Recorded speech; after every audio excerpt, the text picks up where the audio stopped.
여러분 반갑습니다. 오늘 고산 광양교회가 설립 1주년을 맞이하는데 벌써 첫돌이 됐네요. 참 감사한 마음이 들고 진심으로 축하드립니다. 설립 감사 예배에 부족한 것을 불러주셔서 이렇게 설교를 하게 되는데 여러분을 주님 안에서 이렇게 만나게 되어서 매우 기쁘게 생각합니다. 이 시간 성령님이 도우심으로 이 자리에 하나님의 은혜가 충만하기를 간절히 바랍니다. 일반적으로 사람들은 힘들고 불편한 것보다는 쉽고 편한 것을 추구합니다. 그래서 오늘날 대부분의 사람들은 편의주의에 길들여져서 힘들고 불편한 것을 기피하는 경향이 있습니다. 제가 어렸을 때는 여러분들도 뭐 그러시겠지만은 TV라든가 냉장고, 에어컨 같은 것이 없었습니다. 그러나 오늘날의 생활상은 어떻습니까? 과학기술의 비약적인 발전으로 인해서 정말로 너무나 편해졌습니다. 특히 요즘은 어떻습니까? 초등학교 1학년 아이들까지도 휴대폰을 가지고 다닙니다. 10여 년 전까지만 하더라도 전혀 생각하지도 못했던 것이죠. 그러나 그 편리함으로 인한 결과 아이들의 정서와 성격, 행동이 정말로 점점 황폐해져 가고 있다고 합니다. 그런 문제가 아이들 뿐이겠습니까? 그 성인들에게도 여러 가지 문제가 많이 있지요. 그렇게 편하고 안락한 것을 추구하는 삶의 태도가 교회의 신앙생활에도 영향을 미치고 있다고 합니다.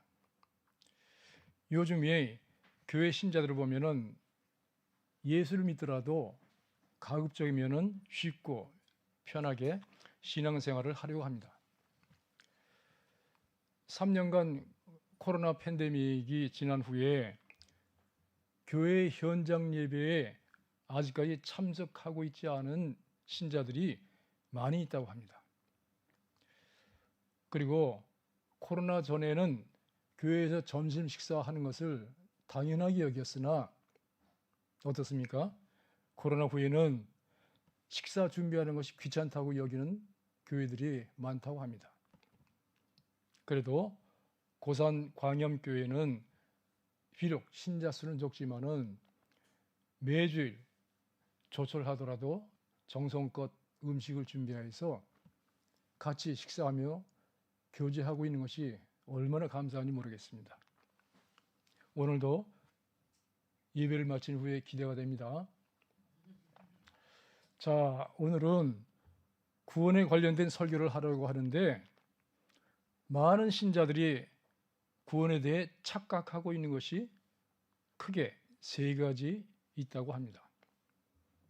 첫째는 신앙의 연륜이 많으면 구원을 받았다고 생각하는 것입니다. 착각입니다. 10년, 20년, 30년간 신앙생활을 했다 하더라도 그 연륜이, 신앙의 연륜이 결코 구원을 보장하지 못합니다. 둘째는 교회의 직분을 받고 그리고 헌금이나 봉사를 많이 하면은 구원을 받았다고 생각하는 겁니다. 이것도 착각입니다. 교회에 등록을 해서 예배를 드리고 세례를 받은 후에 아무리 집사나 권사, 장로의 직분을 받았더라도 하물며 목사 안수를 받았다 하더라도 그런 교회의 직분이 결코 구원을 보장하지 못합니다. 실제로 구원을 받지 못한 집사들, 장로들, 목사들은 수두룩할 겁니다. 셋째는 성경 지식이 많으면 구원을 받았다고 생각하는 것입니다. 이것도 착각입니다. 물론 성경 지식이 많으면 매우 좋지요. 유익한 것이 매우 많습니다. 그러나 아무리 성경 지식이 많더라도 머리로만 아는 성경 지식은 구원에 이르지 못합니다. 거듭나지 못하고 성경 지식만 많은 신학 교수들은 넘쳐납니다. 특히 자유주의 신학 교수들이 많지요.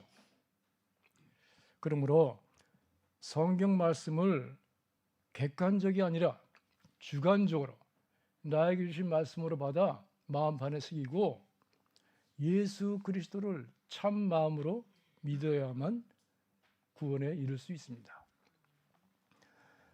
본문에서 예수님은 생명과 멸망에 대한 말씀을 하시는데 이와 관련해서 이 시간 좁은 문으로 들어가기를 힘쓰라 하는 제목으로 하나님의 말씀을 증거하겠습니다.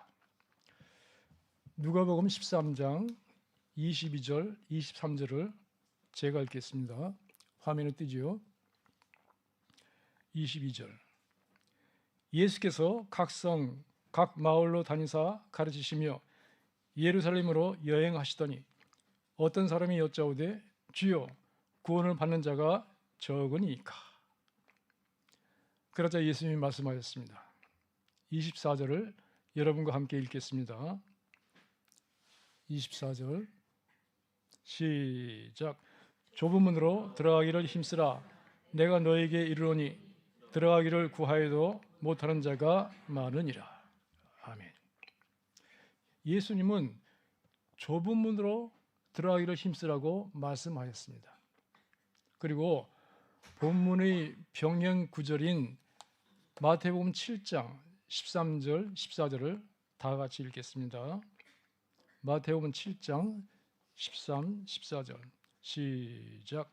좁은 문으로 들어가라. 멸망으로 인도하는 문은 크고 그 길이 넓어 그리로 들어가는 자가 많고 영생으로 인도하는 문은 좁고 길이 협착하여 찾는 자가 적음이라. 아멘. 누가복음에서는 좁은 문만 나오는데 마태복음에서는 좁은 문이 나오고 좁은 길도 나옵니다. 그리고 그것과 대조적으로 큰 문과 넓은 길도 나옵니다.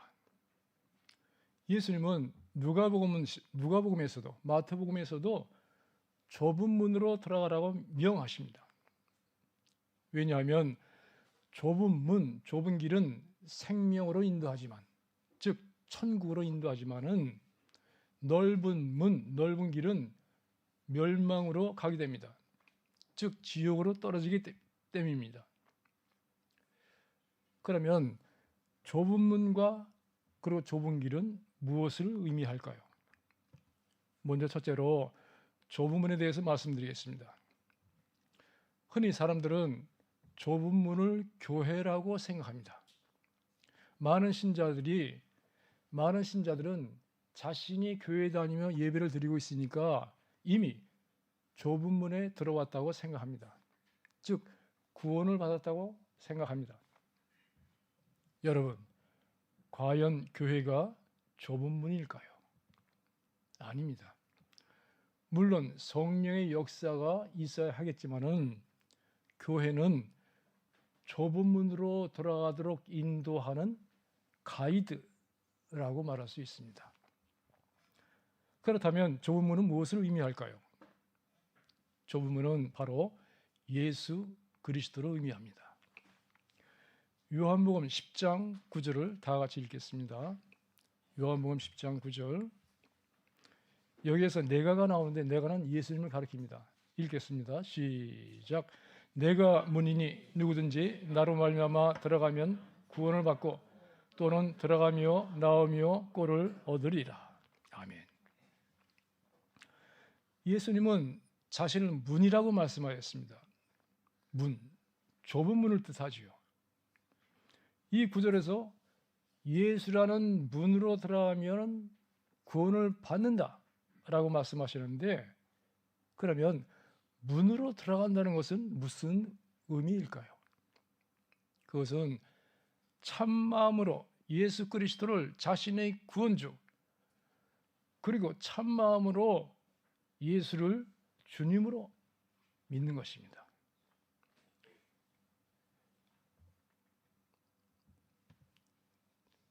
여러분, 예수를 믿는 것이 쉬울까요? 어려울까요? 어떻습니까? 대충대충 믿는 것은 어렵지 않겠지만은 참 마음으로 바르게 믿는 것은 사실 어렵습니다. 그래서 여기에서 좁은 문이라고 말씀하고 있죠. 또 찾는 자가 적다고 말씀하셨습니다. 실제로 구원을 받은 사람들은 매우 적습니다. 하나님께서 노아 시대에 홍수로 세상을 심판하셨습니다. 그때 홍수 가운데 살아남은 사람, 즉 구원을 받은 사람들은 몇 명이나 될까요? 노아와 7 식구를 포함해서 모두 8명에 불과했습니다. 여러분, 구원을 받은 사람들이 이렇게 적은 이유가 무엇이겠습니까? 여러 가지 이유가 있겠지만은 2가지만 말씀드리겠습니다. 첫째는 구원에 대한 관심이 없기 때문입니다. 더 확실히 말씀드리면은 영적인 것을 알지 못하기 때문이죠. 내세가 있다는 것을 모르거나 내세를 부정하기 때문입니다. 그래서 이 세상이 끝이라고 생각하여서 이 땅에서 먹고 마시고 즐기며 육체의 쾌락을 위해 사는 것에 집중하고 있기 때문입니다.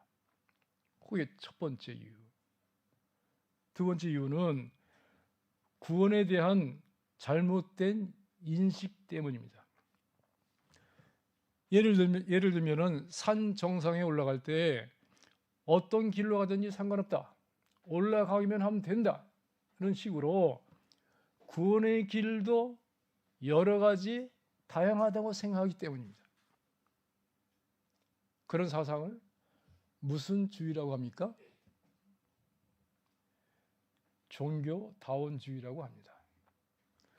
종교다원주의란 기독교, 즉 예수를 통해서만 구원받을 수 있다는 것이 아니고 세상 종교들을 통해서도 나름대로 구원을 받을 수 있다는 그릇된 사상입니다. 대다수 사람들이 종교다원주의를 지지하고 있기 때문에 그들은 예수를 가리키는 좁은 문으로 들어가기를 거부하고 넓은 문으로 향하고 있습니다. 그래서 구원받은 사람들이 적은 것입니다. 그럼에도 불구하고 예수님은 우리에게 좁은 문으로 들어가기를 힘쓰라고 명하셨습니다. 왜일까요? 우리를 깊이 사랑하셔서 우리들에게 생명을 주시기 위해서입니다. 여기에서 힘쓰라는 단어의 헬라어를 보면은 시합에 나간 선수나 또는 전쟁터에 나간 병사들처럼 분투하라, 죽을 힘을 다해 싸우라는 의미가 있습니다. 여러분, 배드민턴의 안세영 선수를 아시나요? 약 2년 전에 중국 항저우에서 아시안 게임이 열렸습니다. 그때 TV로 배드민턴 여자 단식 결승전을 아내와 함께 보았습니다. 상대는 중국 선수였습니다. 안세영은 결승전까지 오르면서 계속 격렬하게 경기를 해왔기 때문에 오른쪽 무릎에 부상을 입어서 갈색 밴드를 칭칭 감고 나왔습니다. 1세트 후반부에서 드디어 염려했던 것이 터졌습니다. 다리를 길게 뻗어서 수비를 하다가 부상당한 오른쪽 무릎에 심한 충격이 가해졌고 그 여파로 바닥에 털썩 주저앉았습니다. 모두가 경악했습니다. 메디컬 치료를 받는 중에 관중석에서 어머니가 기권해! 라고 소리쳤습니다. 딸의 몸의 안전을 위해서 경기를 포기하라는 외침이었습니다. 그러나 21살 안세영은 기권하지 않고 경기를 계속 강행해서 1세트를 가까스로 이겼습니다. 2세트에서는 절뚝거리는 다리 핸디캡으로 그야말로 완패했습니다. 1대 1이 됐습니다. 그러나 마지막 세트에서는 다시 심기일전하여 이를 악물고 끝까지 투혼을 발휘했습니다. 그래서 어떻게 됐을까요? 기적적으로 2대 1로 승리했습니다. 참으로 죽을 힘을 다해 싸워서 쟁취한 값진 승리였습니다. 한 네티즌의 댓글이 인상적이었습니다. 무릎 부상은 입었으나 무릎은 꿇지 않았다. 결국 그녀는 금메달을 목에 걸었습니다. 그러나 여러분, 이 세상의 금메달과 생명의 면류관이 비교가 되겠습니까? 운동선수들도 잠시 후면 없어질 금메달을 따려고 혼신의 힘을 다해 싸우는데 우리 성도들은 금메달과 비교조차 되지 않을 정도로 귀중하고 영원한 생명의 면류관을 얻기 위해서 얼마나 좁은 문으로 들어가기를 힘쓰고 있을까요? 여러분, 우리 인생에서 가장 중요한 일은 좁은 문으로 들어가는 것입니다. 즉, 예수 그리스도를 참 마음으로 믿고 구원받는 것입니다. 우리 인생에서 이것보다도 더 긴급하고 더 중요한 것은 없습니다. 좁은 문에 대해서 말씀드렸습니다. 자, 다음에 두 번째로 좁은 길에 대해서 말씀드리겠습니다. 좁은 길은 무엇을 의미할까요? 요한복음 14장 6절을 다 같이 읽겠습니다. 요한복음 14장 6절 시작. 예수께서 이르시되 내가 곧 길이요 진리요 생명이니 나로 말미암지 않고는 아버지께로 올 자가 없느니라. 아멘. 예수님은 자신을 뭐라 말씀하셨나요? 길이라고 말씀하셨습니다. 어디로 가는 길입니까? 하나님 아버지께로 가는 길입니다. 즉 구원의 완성으로 향하는 길입니다. 우리가 하나님의 은혜로 좁은 문을 들어간 후에는 반드시 좁은 길의 여정을 걸어가게 됩니다. 여기서 좁은 길을 의미하는 것은 구원받은 성도가 어떤 고난과 역경이 있다 하더라도 주님의 말씀을 굳게 지키면서 바르게 신앙생활을 해 나가는 것입니다. 즉 성화의 길입니다. 자, 다시 한번 마태복음 7장 13절, 14절을 보겠는데 시간상 제가 14절을 읽겠습니다. 마태복음 13장 14절. 생명으로 인도하는 문은 좁고 길이 협착하여 찾는 자가 적음이라. 아멘. 좁은 길은 평탄한 길입니까? 어떻습니까? 아닙니다. 뭐라고 그랬죠? 협착하다고 했습니다. 길이 좁고 험하다는 뜻이죠. 그래서 길을 걸어가는데 불편하고 힘이 많이 듭니다. 그러면 우리는 왜 넓고 평탄한 길을 놔두고 협착한 길로 가야 하나요? 그 협착한 길은 생명으로 인도하기 때문입니다. 생명으로. 6.25 동란 때의 이야기입니다. 맥어더 장군의 인천 상륙 작전 대성공으로 인하여 유엔군과 국군은 파죽지세로 북한 압록강 부근까지 진격해 올라갔습니다. 그러나 중공군의 엄청난 인해 전술로 인해서 아군은 1951년 1월 4일을 기점으로 해서 남으로 후퇴하게 됐습니다. 일명 일사후퇴라고 하지요. 후퇴하는 아군을 따라서 수백만 명의 북한 주민들이 남한으로 피난길에 올랐습니다. 저기 앉아 있는 제 아내가 태어나기 2년 전의 실화입니다. 아내의 친정은 북한 평양이었는데 친정 부모 가족도 피난길에 합류했습니다. 그때는 1년 중 가장 혹독하게 추운 시기였습니다. 요즘처럼 자동차를 쉽게 이용할 수 있는 시대가 아니어서 대부분의 피난민들은 걸어가는데 드물게 기차로 남하하는 사람들도 있었습니다. 피난 기차 지붕 위에까지 사람들이 빼곡하게 가득 올라탔습니다. 아내의 친정 부모 가족도 기차에 탔다고 합니다. 뭐 객실에 타는지 화물칸에 타는지 그 지붕에 타는지 그건 모르겠습니다. 피난민들은 영하 20도, 30도로 밑도는 날씨에 기차 지붕이 차가운 철판 위에서 극한의 추위와 매서운 바람을 견뎌야 했습니다. 왜 그런 힘든 길을 선택했을까요? 그것만이 사는 길이었기 때문입니다. 사는 길이었기 때문입니다.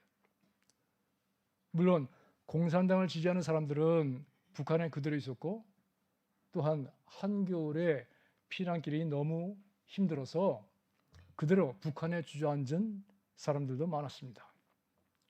그러나 북한에 남아있던 사람들은 그 공산당의 혹독한 통치 아래서 지옥 같은 곳에서 땅을 치며 많은 후회를 했다고 합니다.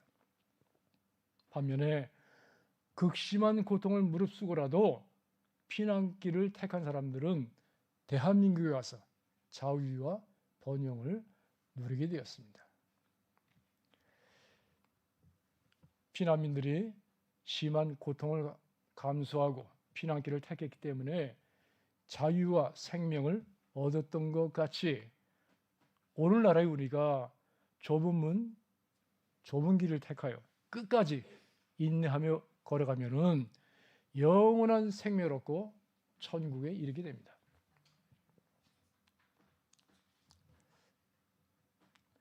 그러나 아직까지 좁은 문에 들어가지 않고 있는 사람들이 있는데 그들에게 언제까지나 구원의 기회가 열려 있는 것은 아닙니다.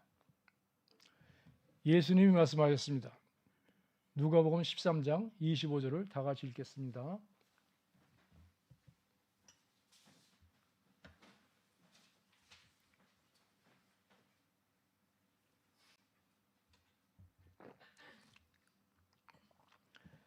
누가복음 13장 25절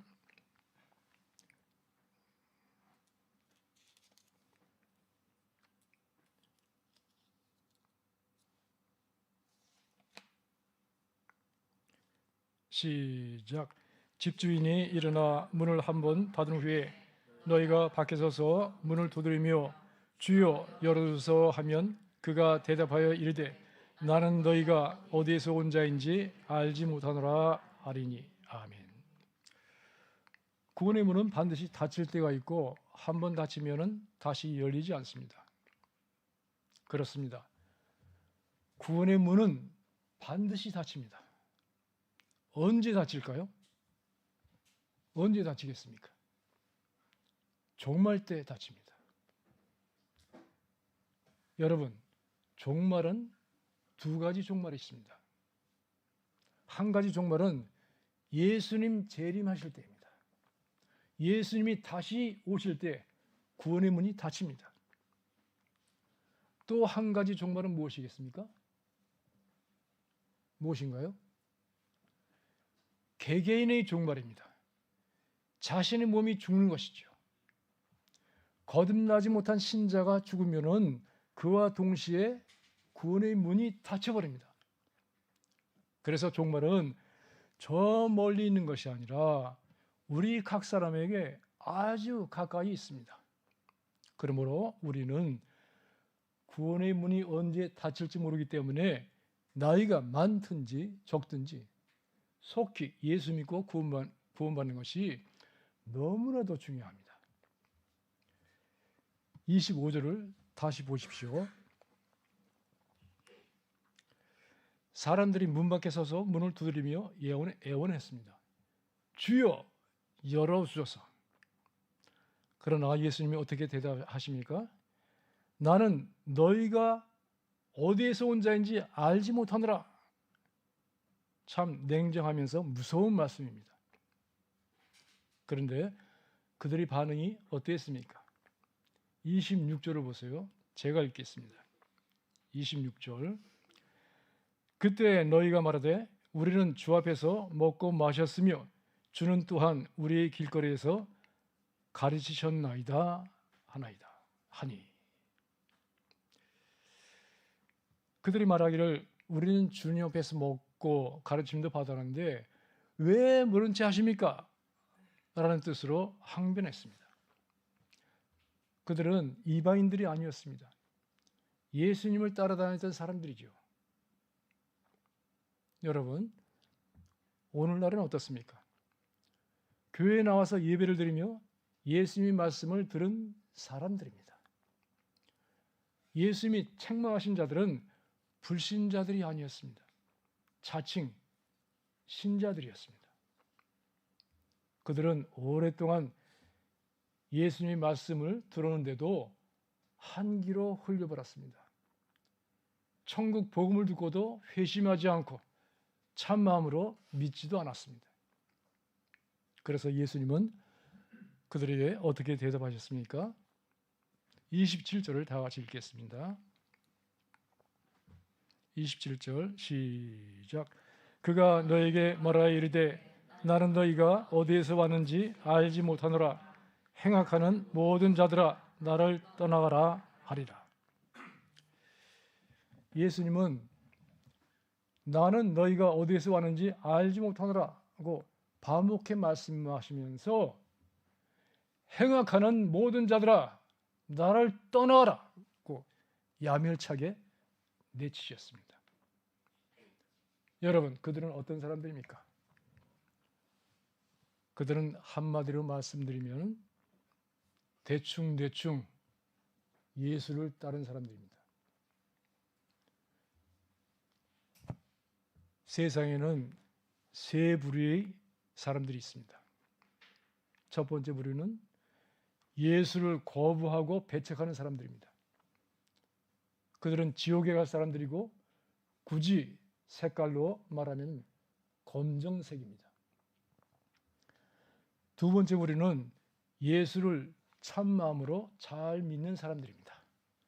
그들은 저 좋은 천국에 갈 사람들이고 색깔로 말하면 흰색입니다.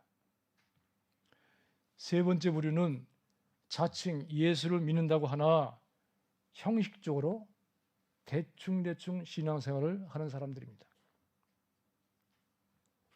색깔로 말하면 어떤 색인가요? 어떤 색입니까? 회색입니다. 요한계시록 3장에도 보면은 차지도 않고 뜨겁지도 않은 사람들이 나오는데 예수님은 그들을 내 입에서 토해버린다고 말씀하셨죠.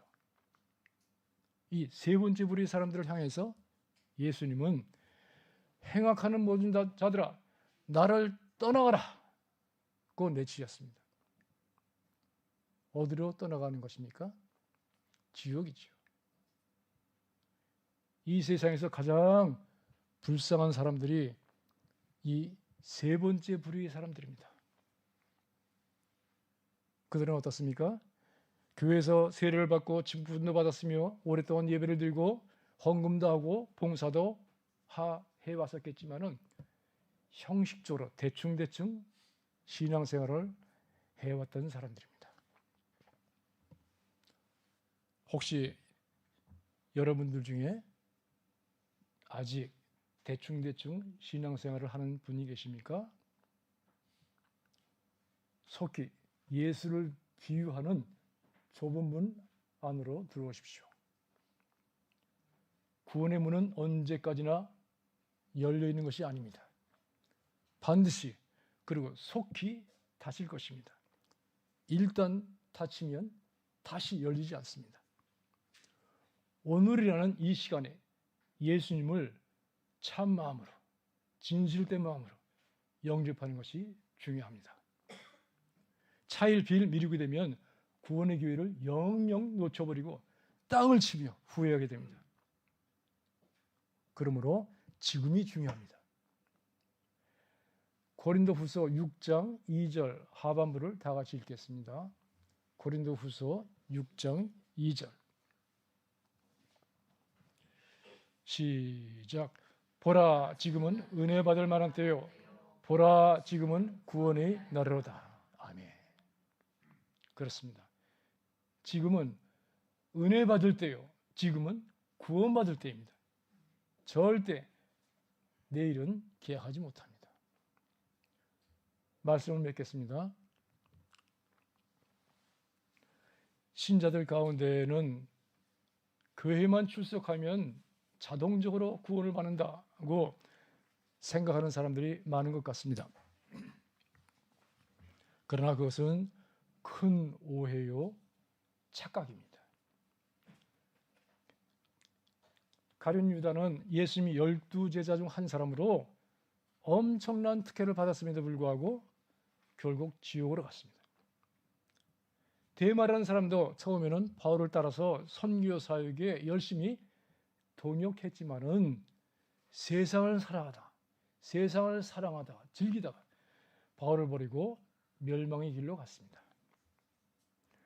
우리가 살고 있는 이 시대는 여느 시대보다도 유혹이 많아서 믿음의 길로 가는 것을 집요하게 방해하고 있습니다. 즉 세상적인 가치관과 이 세상의 모든 문화는 우리를 넓은 문, 넓은 길로 가도록 몰아가고 있습니다. 가만히 있으면 넓은 길, 넓은 길로, 넓은 문, 넓은 길로 가게 됩니다. 그러나 그 결과는 어떻습니까? 넓은 문을 거쳐 넓은 길로 가는 자들은 모두 멸망해 버립니다.